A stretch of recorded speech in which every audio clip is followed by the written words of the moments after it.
तुम इस इमारत का हिस्सा हो जो रसूलों की बुनियाद पर तामीर की गई है। हमारी आज की पहली तलावत मुकद्दस पालूस रसूल का खत इफसियों के नाम, उसका दूसरा बाब 19वीं से 22वीं आयात मुकद्दसा। ऐ भाइयों, अब तुम परदेसी और मुसाफिर नहीं हो, बल्कि मुकद्दसों के हम वतन और खुदा के घराने के हो, और रसूलों और नबियों की उस बुनियाद पर तामीर किए गए हो जिसके कोने के सिरे का पत्थर खुद मसीह यसू है। उसी में सारी इमारत बराबर पेवस्ता होकर खुदावंद ने मुकद्दस हैकल बनती जाती है, और तुम भी उसी में बाहम तामीर किए जाते हो, ताकि रूह में खुदा का मस्कन बनो। पाक कलाम के पढ़े और सुने जाने पर खुदा की बरकत हो। ज़बूर 117। जमायती जवाब। तमाम दुनिया में जाकर अंजील की मुनादी करो। हालेलुया। ऐ सब कौमों, खुदावंद की हम्द करो। ऐ सब उम्मतों, उसकी तौसीफ करो। जमायती जवाब।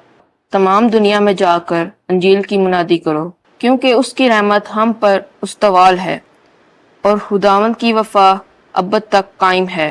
जमायती जवाब। तमाम दुनिया में जाकर अंजील की मुनादी करो। खुदावंद आपके साथ हो। इंजील मुकद्दस यूहन्ना के मुताबिक, ऐ खुदावंद तेरी तमजीद हो। 20वां बाब 24वीं आयत से 29वीं आयत तक। ऐ मेरे खुदावंद, ऐ मेरे खुदा। एक दिन उन 12 में से एक यानी तोमा उर्फ दिदमस यसू के आते वक्त उनके साथ ना था।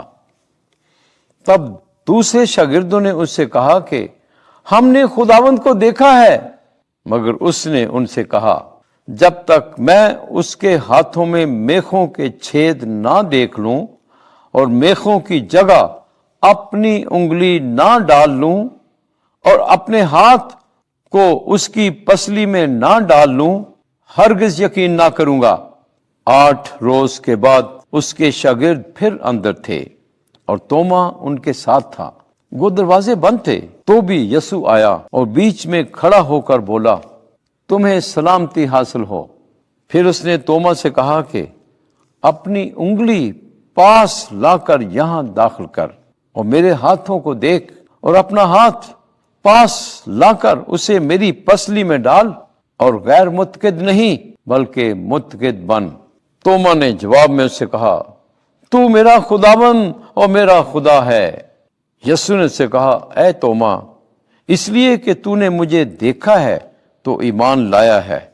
मुबारक वो हैं जिन्होंने नहीं देखा तो भी ईमान लाए हैं। इंजील मुकद्दस के वसीले से हमारे गुनाह मुआफ किए जाएं। ऐ मसीह तेरी सताइश हो।